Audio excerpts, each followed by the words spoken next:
그 후 1년 넘게 아무 소식을 못 들었는데 뜻밖의 미자를 다시 만난 건 우리 집 근처에 있던 이마트였다. 물건을 올리고 계산을 하던 캐시어 얼굴을 봤는데 미자인 거다. 근데 이름표를 보니 이름이 바뀌었었다. 미자도 계산서를 주면서 내 얼굴을 보고 깜짝 놀랬다. 근데 경수도 그랬지만 미자도 진짜 얼굴이 폭삭 늙어 있어서 너무 놀랐다. 너 한국 언제 온 거야? 물었더니 몇 달 됐다고 했다. 뒤에 계산을 기다리던 손님도 많았고 공개된 장소에서 이것저것 묻기도 힘들어서 난 머릿속에 물음표만 한가득 안고 집으로 돌아왔다. 당시 나는 이민을 앞두고 집 내놓고 살림살이 처분하느라 매일 정신없는 하루하루를 보내고 있던 터라. 또 금세 미자는 잊고 바쁘게 살았는데 며칠 뒤 미자가 애들한테 물었다며 나한테 전화를 해서 집 근처에서 한 번 만났다. 근데 그때 한 4년 넘게 만에 처음 본 거였는데 얼굴이 다른 사람처럼 변해 있었다. 미자 말로는 자기 못 알아보는 사람도 있을 정도라고 했다. 너 부자 돼서 잘 살고 있는 줄 알았는데 어떻게 된 거야? 물었더니 경수가 미자한테 그 부자랑 잘 살라고 떠나고 미자는 그 부자가 준 아파트에서 아들이랑 둘이 살면서 잠깐이지만 아들 비싼 국제학교도 보내고 그랬는데 그 부자한텐 이미 7명의 첩이 더 있었고 그들이 미자의 존재를 알자마자 그 집에 쫓아와서 살림 다 때려부시고 미자 머리카락까지 다 자르고 진짜 말로는 다 못할 수모를 겪었댄다. 미자랑 맥주를 한잔하면서 왜 경수가 미자 연락을 피하는지를 곰곰이 생각했는데 그럴수록 미자 찾아달라고 울고불고 하던 예전 모습만 떠오르고 도저히 답이 안 나왔다. 적어도 내가 보기엔 미자를 대할 땐 진심인 것 같았고 미자 만난 이후론 아무데나 가서 바지 내리고 본능을 뽐내지도 않았었다. 진짜 오로지 미자 없인 못 산다. 이러던 놈인데 아무리 부부의 연이 끝났다고 한들 그렇게 미치도록 사랑했던 미자를 피한다? 내가 계속 생각을 하는 사이 미자는 자기가 그렇게 중국에서 야반도주를 하고 나서 그 부자가 한국에 사람을 풀어서 자기를 계속 찾았었고 거의 잡힐 뻔했었댄다. 또 혹시나 만나게 되고 엮이는 게 싫어서 이름도 바꿨다고 했다. 다시는 자기 못 찾게. 난 이쯤 되니 미자가 그 잘난 얼굴로 얻은 것보다 잃은 게 많다 싶었다. 왜냐면 원래 미자 본명은 엄청 예쁜 이름이었는데 얼마나 추적이 무서웠는지 남자 이름으로 개명을 했었다. 김땡규. 누군가 들으면 절대 여자라고 생각 못할 이름이었다. 난 그날 미자와 헤어지고 경수한테 직접 전화를 해볼까 고민하다가 일단 이루기한테 전화를 했다. 미자를 만났단 얘기는 안 하고 그냥 슬쩍 안부 챙기듯이. 경수는 잘 지내? 일은 잘 다니고? 라고 물었더니 세상에나 마상에나 이 시끼가 그새 또 결혼을 했다는 거다. 나 진짜 그 순간엔 욕도 안 나왔다. 아니, 미자랑 헤어진 지 얼마나 됐다고 또 새 장가를 가. 역시 도른자는 다르구나. 달라, 클래스가 달라. 암던 경수였지. 내가 잠시 네가 어떤 인간인지를 잊고 살았네. 생각하던 찰나 이루기가 얘기했다. 경수 사실 은주 씨랑 다시 합쳤어. 뭐? 은주 씨? 아니, 지금 이게 어떻게 돌아가는 얘기야, 대체? 이루기랑 얘기할수록 난 점점 미궁 속으로 빠져드는 기분이었다. 난 경수랑 은주 씨가 신혼생활을 시댁에서 10분 거리에 있는 집에서 시작한 건 알고 있었다. 근데 경수랑 이혼하고도 은주 씨랑 애들이 계속 그 집에 살았던 거는 몰랐는데 은주 씨가 부모님이 어릴 적 돌아가시고 사실 결혼할 때 혼주석에 계셨던 분들은 이모랑 이모부였댄다. 이혼할 때 은주 씨 나이가 23살이었는데 돌도 안 된 쌍둥이를 친정 도움도 없이 키우기 힘들다는 거. 경수네 식구들이 너무 잘 아니까 이혼하고 나서도 은주가 직장 다니는 동안에 경수 엄마랑 누나 6명이 시간 되는 대로 돌아가면서 쌍둥이들 봐주고 그랬나 보다. 그래서 엄마 돌아가시기 전까지 은주랑 쌍둥이들은 그래도 시댁 식구들이랑 종종 연락하고 얼굴 보고 지냈었고 심지어 돌아가시기 직전에 경수 엄마가 평생 물질에서 모은 돈 중 1억을 쌍둥이 대학 등록금 등으로 쓰라고 은주 주셨댄다. 경수는 경수대로 미자랑 사는 동안 가끔 현타가 왔었나 보다.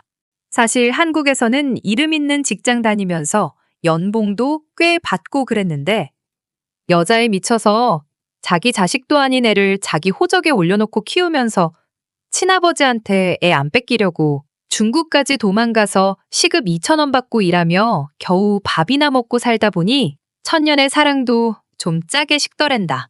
이게 아닌데 생각하면서 미자에게 다시 한국에 돌아가자고 말을 하려던 즈음 갑자기 미자가 10캐럿 다이아를 들고 나타났고 어쩌면 그게 기회인 것 같더랜다. 그래서 미자랑 애가 거기서 잘 살길 바라면서 한국에 온 거였고 또 그때 엄마도 많이 아프기도 하셨고 엄마 돌아가시기 2달 전 경수가 중국에서 와서 엄마를 돌봤는데 병원에 은주랑 쌍둥이가 자주 들리면서 경수랑 가끔 시간을 보냈고 어머니가 네 새끼 버리모 죽어서도 천벌 받는 데이라고 매일 경수에게 말씀하시기도 했댄다. 그러면서 엄마가 은주만한 아 없다고 하셨다고 했다. 경수도 당시 이미 중학생이던 쌍둥이 딸들과 시간을 가끔 보내면서 아, 내 새끼를 내가 키워야겠구나. 내가 얘들한테 뭔 짓을 한 거지? 생각이 들었다고 한다. 경수한테 이미 오래전에 질려있던 은주 씨는 경수가 애들하고 시간을 보내는 건 말리지 않았지만 경수가 다시 자기한테 다가오는 건 극도로 꺼려했댄다. 경수가 내 이제 완전히 다른 사람이다. 늦었지만 내한테 한 번만 좀 기회를 줘. 라고 얘기했지만 진짜 콧방귀도 안 뀌었다고 했다. 근데 애들은 그게 아니었나 보다. 아빠가 있는 건 알았지만 그동안 없는 사람처럼 살았는데 갑자기 나타나서 이것저것 사주고 좋은 데도 데려가주고 공부도 봐주고 덕분에 성적도 오르고 하니까 너무 좋았는지 은주 씨한테 엄마, 우리도 친구들 같이 아빠랑 한번 살아보고 싶다. 고 매일 졸랐다 한다. 경수 어머니가 임종이 가까워졌을 때 어머니가 은주 씨한테 내 며느리가 돼줘서 고마웠대. 갱수 잘 부탁한다. 이 말씀을 하셔서 은주는 마음이 많이 힘들었는데 경수를 지켜보니 자기가 봐도 20대 때 개차반 같은 모습은 아니었다고 한다. 경수는 손가락을 깨물어 다시 태어난 듯 살겠다는 피로 물든 각서까지 쓰며 은주한테 매달리기 시작했고 경수 누나들이랑 쌍둥이들이 매일같이 징징거리니 속는 셈 치고 한 번 더 기회를 줘보기로 했다고 했다. 미자는 당연히 이런 사정을 모르니 경수를 다시 찾았지만 경수는 번호도 바꾸고 사라져버린 거고 15년 세월을 돌고 돌아 다시 조강지처랑 합쳤다니 이건 무슨 시트콤도 아니고 뭐지 하는 생각도 들었지만 한편 애들 생각하면 어쩜 잘된 일이다 싶기도 했는데 이런 사정을 모르는 미자는 3일이 멀다 하고 내게 전화래 경수 소식을 물었고 난 결국 경수한테 연락을 해서 미자가 찾는다는 얘기를 했다. 근데 경수가 내는 다 잊었다. 미자 씨도 다 잊고 잘 살라고 전해주면 고맙겠대. 라고 말을 하곤 끊었다.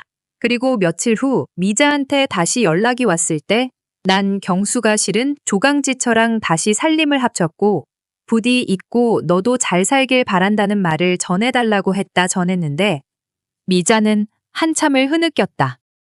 그리고 3달이 지났고 나는 당시 하고 있던 어학원을 정리하고 집도 팔고 살림살이 처분하고 이제 출국만을 앞두고 있었다. 마지막으로 집에 있던 살림을 정리하고 차도 팔고 출국을 일주일 앞두고 호텔 생활을 했는데 내가 미국으로 떠난다는 소식에 경수랑 은주 씨가 나를 만나고 싶다고 호텔 근처로 왔다. 경수는 잠깐 있다가 이룩이 만나러 가고 난 은주 씨랑 둘이 남았는데 그동안 내가 잘 지냈는지 엄청 궁금했다고 하였다. 난 그동안 유학도 다녀오고 결혼하고 애들도 낳았고 담 주면 유저지로 떠난다고 했더니 많이 아쉬워하면서 자기가 전에 혼자 집 나왔을 때 내가 밥도 사주고 그랬던 거 진짜 늘 고맙게 생각한다며 미국 가서 잘 지내라고 선물을 건넸다. 나도 너무 반가웠고 술을 한 잔 마시고 싶었는데 은주 씨가 임신 중이라 술 못 마셔야 하는 거다. 경수가 공장 문 닫은 거 알고 있는데 웬 임신? 물었더니 경수가 아들 낳고 싶다고 해서 살림 합치자마자 다시 풀었댄다. 그리고 3달 만에 임신해서 그때 10주가 됐다고 그랬다. 아직 아들인지 딸인지는 모르지만 꼭 아들 낳고 싶다면서 경수가 엄청 잘해준다고 하였다.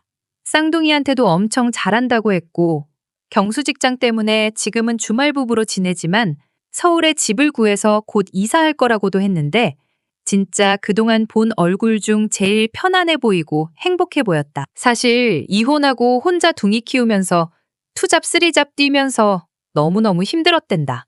남편 그늘이 생기니 이제야 숨 좀 쉬고 살 것 같다고 하는데 너무 다행이다 싶었다. 그리고 잘 지내라는 인사를 끝으로 우린 아쉬운 작별 인사를 나눴고 난 일주일 후 미국으로 떠났다. 미국에 도착해서 집 구하고 차 사고 진짜 정신없이 지내던 어느 날 중학교 동창 지혜한테 카톡이 왔는데 미자가 전 남편이랑 합쳤다는 얘기를 했다. 미자가 일하는 마트에 나타나서 내 새끼 내가 키우고 싶다고 맨날 빌다시피 했댄다. 아들만 주면 전 재산 다 줄 수 있다고까지 했다고 했다. 좋아요, 댓글, 구독 잊지 마시고 댈러스 만담꾼의 더 많은 흥미진진한 이야기를 함께하세요. 뒷이야기가 궁금하신 분들은 더보기를 눌러보세요. 놀라운 이야기들이 당신을 기다리고 있습니다.